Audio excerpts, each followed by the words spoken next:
friends, welcome back to my channel. So in today's video we are going to see the Java program implementation of shortage of first preemptive scheduling algorithm, and we are going to see the explanation of this program as well. So before seeing the implementation of the program, let's understand the theory first. So shortage of first is an process scheduling algorithm and it has two versions, non-preemptive and preemptive. So in this particular video we are going to see the preemptive version of this algorithm, and this algorithm is also called as shortest remaining time first algorithm. Okay, so you can see the notes over here. This algorithm is also called as shortest remaining time first algorithm, and this is the preemptive version. So in this particular algorithm, the scheduler can interrupt the currently running job if a new job arrives with a shortest burst time. So we know that while solving process scheduling algorithms, the process ID, the process burst time and the arrival time is given to us. So in this particular algorithm, we are choosing the processes which are having very small burst time, and we are choosing these processes and we are scheduling these processes to the processor for execution. And the goal of this is to always execute the job with the shortest burst time remaining, even if it means preempting a job that is currently running. So we are first choosing a shortest process or shortest job, the process who is having shortest burst time, and we are scheduling it, or we are passing this process to the processor for execution. After 1 minute of time, we are checking whether any process which is having smallest burst time than the current process which is running, we will preempt the current process and we will schedule that next process to the processor for execution. Okay, so this is the working of your shortest job first algorithm. So now we will see the key features of this particular algorithm. The first thing is preemption. So the CPU can be preempted if a new job with shortest burst time arrives, right? Then it is a dynamic scheduling. At any given time, the job with the shortest remaining burst time is selected. That means your dynamic scheduling. Then non-continuous execution. A process can be interrupted and restarted later depending on the new job's arrival. And the last, optimal for waiting time. So this approach minimizes the average waiting time but may result in higher turnaround time for longer processes. Right? So these are four key features of this shortest job first algorithm. Now how this algorithm exactly works. Okay, so when a new process arrives, it is compared with the currently running process. If a new process has shorter burst time, the current process is preempted and moved to the ready queue while the new process starts execution. Okay, the process that finishes execution is removed from the system and the scheduler picks the next job with the shortest remaining time. So now we will discuss algorithm for preemptive SJF scheduling algorithm, and we know that this algorithm is also called as shortest remaining time first algorithm. Okay, so we are going to give focus on remaining time, right? So what are the steps? The first steps is what? Initialize the variables. So what variables we will need to implement this program? The current time. Okay, so we have initialized 0 value to the current time. This is an integer value. Current time is equal to 0. After that we need completed variable. Okay, why we need this completed variable? To track how many processes are completed. Okay, and also we have initialized 0 value to this variable. Then we require n.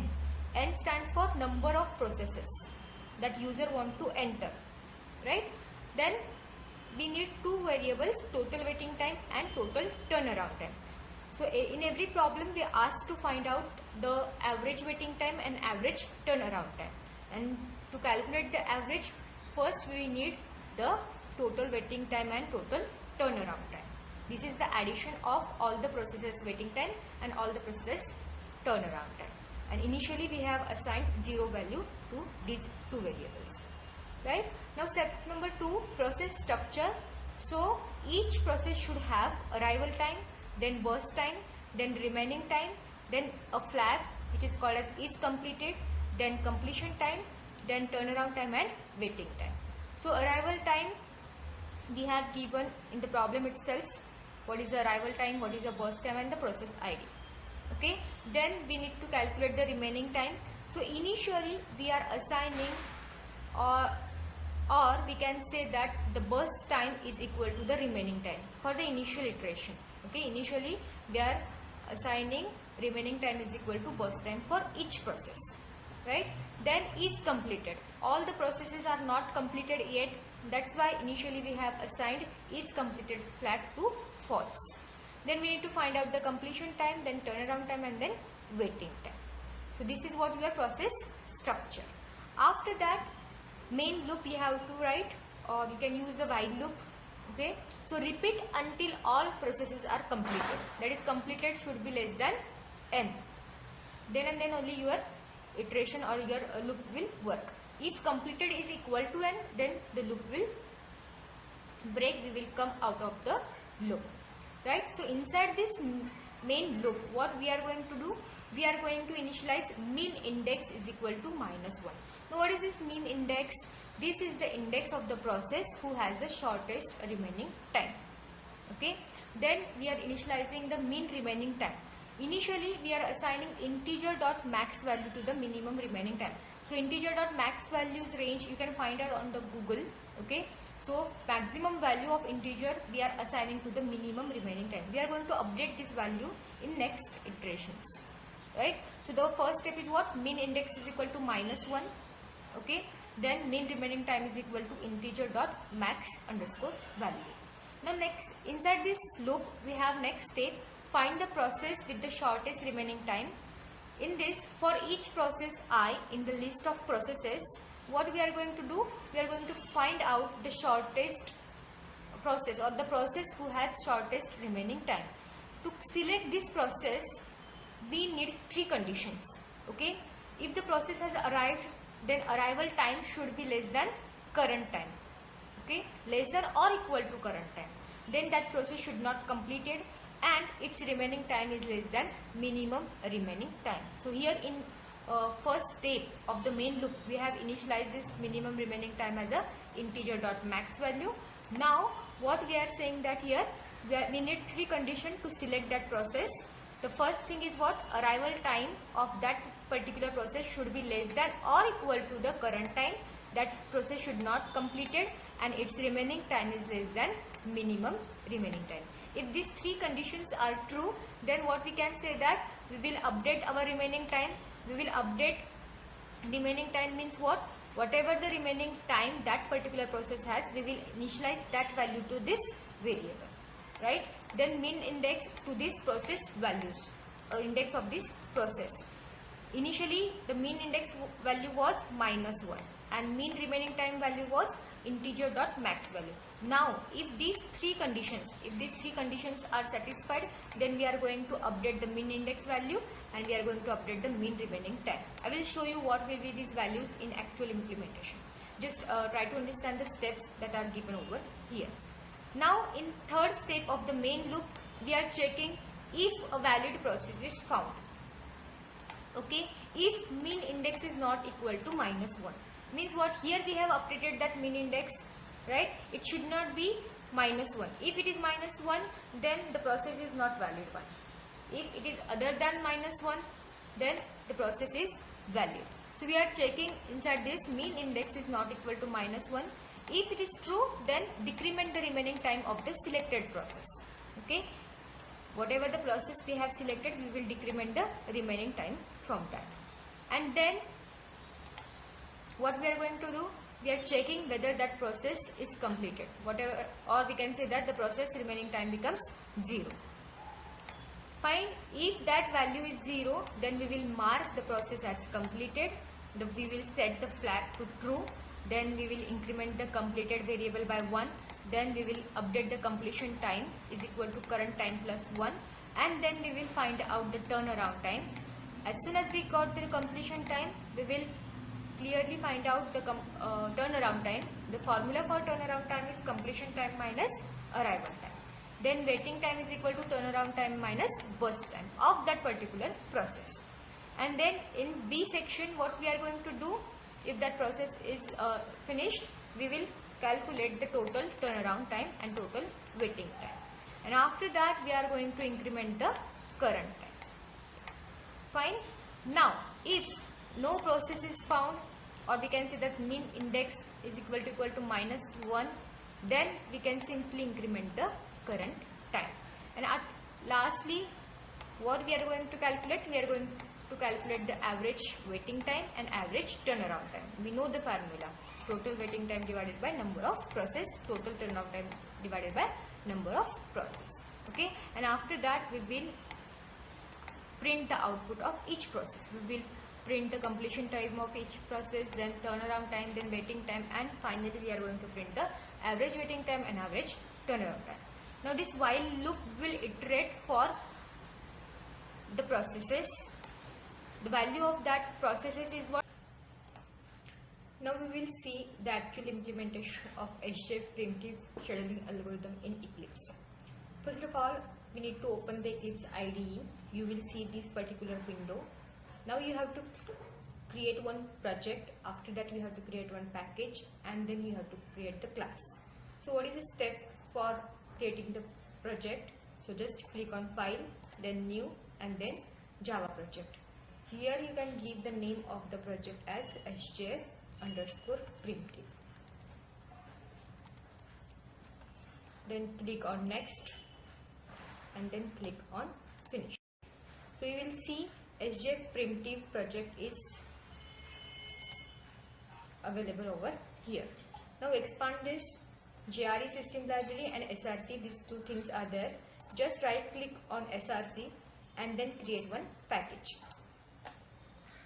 Then I will give the name to the package SJF primitive. You can give the same name or you can give any name of your choice.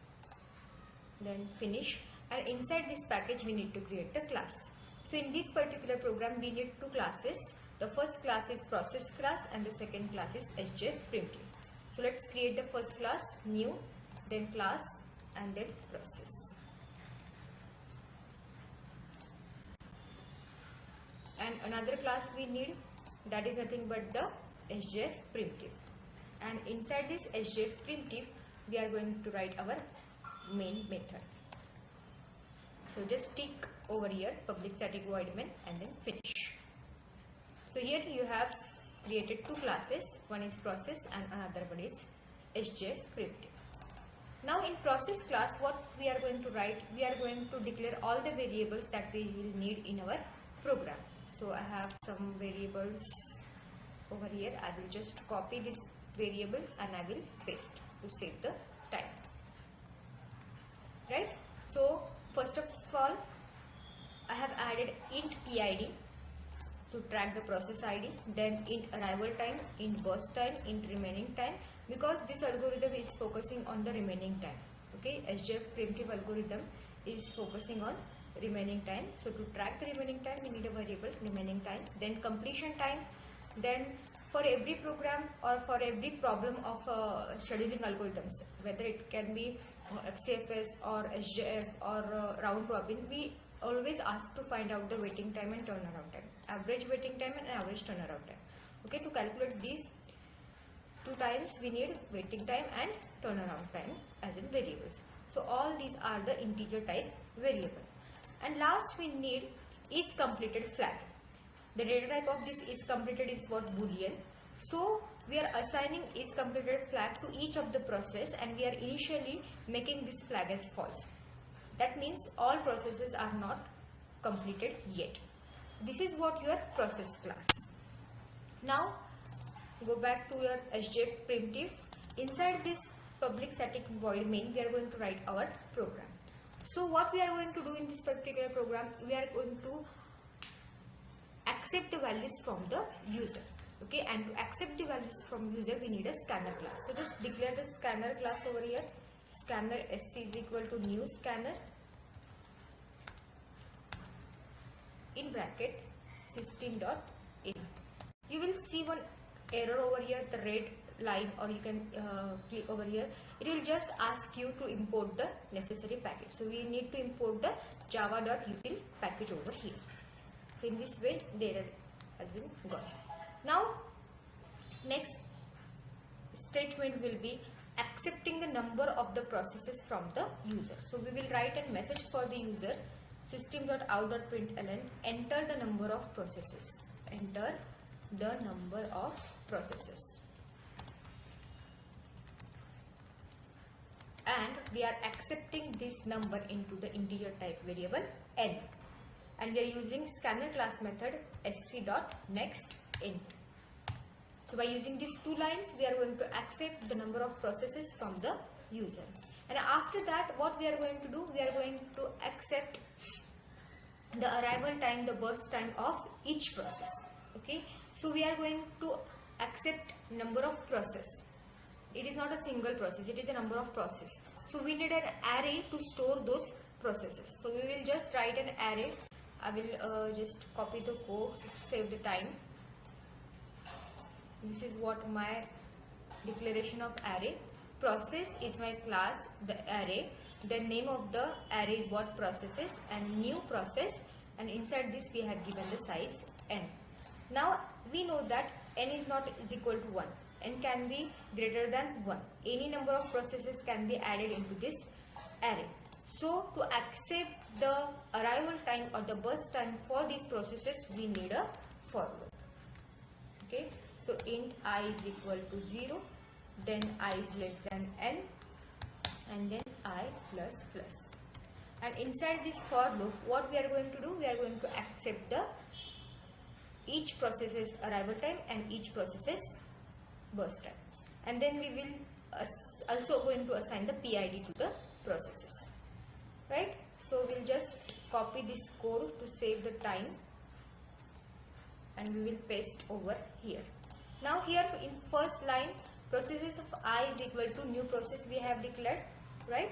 Then for each process we are assigning the PID. Now if for the current iteration, the value of I is what? 0. So the PID of the first process will be I plus 1, that is 0 plus 1 means 1. Now we are going to accept the arrival time for this process 1. So we are passing a message to the user, enter arrival time for the process 1, and we are going to accept that arrival time inside this processes of I dot arrival time. Processes of 1, or sorry, processes of 0 dot arrival time is equal to whatever value user is entering. Similarly, we are accepting the burst time from the user, and we are accepting that, or we are taking that burst time into processes of I dot burst time, and with the help of this scanner class method nextInt, we are going to accept. Now next two lines are very important. In these two lines, what we are going to do, we are going to initialize our remaining time as the burst time of each process, right? Processes of I dot remaining time is equal to processes of I dot burst time. So initially remaining time is equal to burst time for each process. And the next line, processes of I dot is completed. This is our flag, and we are initializing this flag to false. No one, or what we can say, no process is completed at the current time.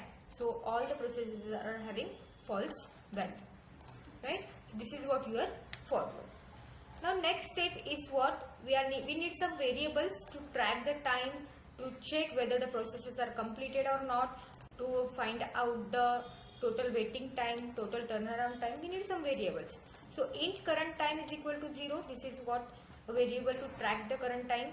Then we have one completed variable of type int, and the initial value we are going to give is 0.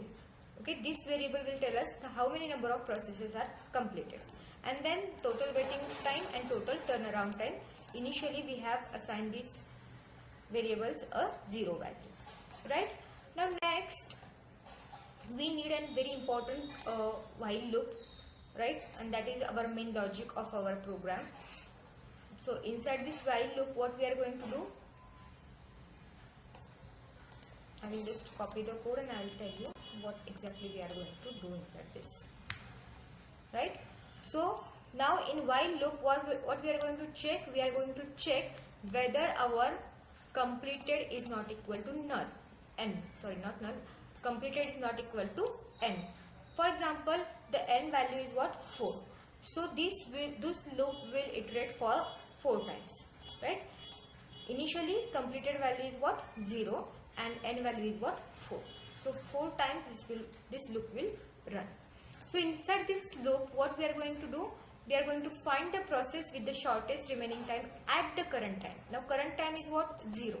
Okay, and at time 0, which process is having shortest remaining time, that process we are going to select.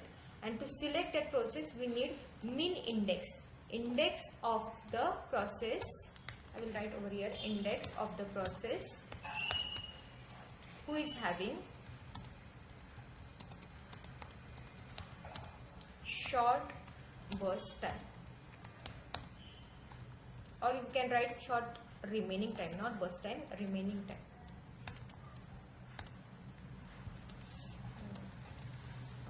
Okay, and initially we are assigning integer dot max value. This is the maximum value of integer. If you Google it, you will find out the real value, what the integer's maximum value, and we are assigning this value to the minimum remaining time variable, right? So these two things we need to find out the process who is having shortest remaining time. Now next is what? We are going to choose the valid process, and to choose the valid process we need to satisfy 3 conditions. Okay, what is the first condition? The processes of I dot arrival time should be less than current time. This is our condition number 1. The arrival time of that process should be less than our current time, less than or equal to. Don't forget to write this equal to sign, right? So arrival time of that process should be less than or equal to current time, and that process should not be completed, right? This is the second condition. And the third condition is what? The process's remaining time should be less than minimum remaining time.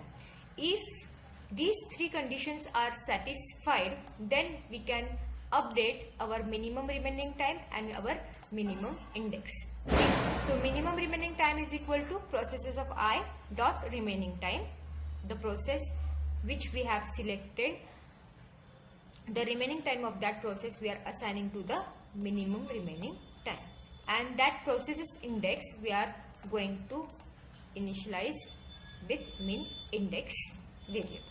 Okay, so here mean remaining time means what? The process who is having less remaining time, or we can say the process who is going to satisfy these 3 conditions. Then we are assigning that remaining time to the minimum remaining time, and the index of that particular process we are assigning to the min index variable, right? Now if that process is valid to execute, okay, if that particular process is valid and it is found to execute, then we will check. How to check? Mean index should not be equal to -1. Okay, here we have updated the mean index value, right? Initially we have assigned -1 to mean index, that means the process is not valid. Here we have updated the value. Here we have found the process who is having less remaining time among all the processes, and we are checking over here that mean index is not equal to -1. Then we can decrement our remaining time. Then we can schedule that process for the processor to execute, right? Now if that particular process is completed, how to check that process is completed or not? Process of mean index, whatever the process we have chosen, the index of that process dot remaining time is equal to 0. If that process's remaining time is equal to 0, then we can say that our process is completed, and we will update the completion time is equal to current time plus 1. Whatever the current time is there, we will add plus 1 to it. That means your completion time. And next we have to find out the turnaround time and the waiting time of that particular process by using the formula. We know that formula for turnaround time is what? Completion time minus arrival time, and then waiting time is equal to turnaround time minus burst time, right? So processes mean index dot turnaround time is equal to processes mean index dot completion time minus processes mean index dot arrival time. For each particular process we are going to find out the turnaround time and waiting time, and finally we are going to add the turnaround time and the waiting time for each process. And if that particular process is completed, then we will set the flag to true, and we are going to increment the counter completed plus, right? Then after that, what we are going to do? We are going to move to the next time unit, and we will how to move, just incrementing the current time, right? So this will happen for all the processes. This loop will iterate for all the processes, and then finally what we will get, the final output, and we are going to print that final output inside our program. We will just copy to save the time, right? So just print the arrival time, burst time, completion time, turnaround time, and waiting time, and at last just print the average turnaround time, average waiting time, right? So this is what your complete implementation of HJF primitive algorithm. So we'll just save this program and we will run this.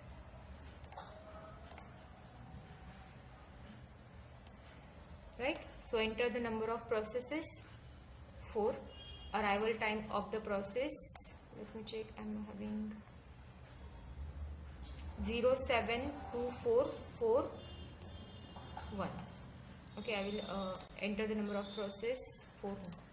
We will run it again, run as Java application. We will use the same values.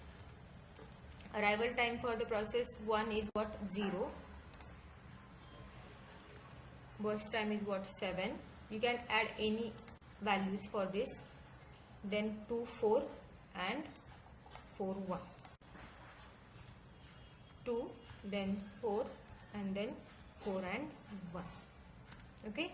So here PID 1, 2, 3, arrival time is 0, 2, 4, burst time 7, 4, 1, completion 12, 7, 5, turnaround time 12, 5, 1, and waiting time is 5, 1, 0, and average turnaround time and average waiting time is what, 6.0 and 2.0. So this is what your actual implementation of this particular program. Thank you for watching.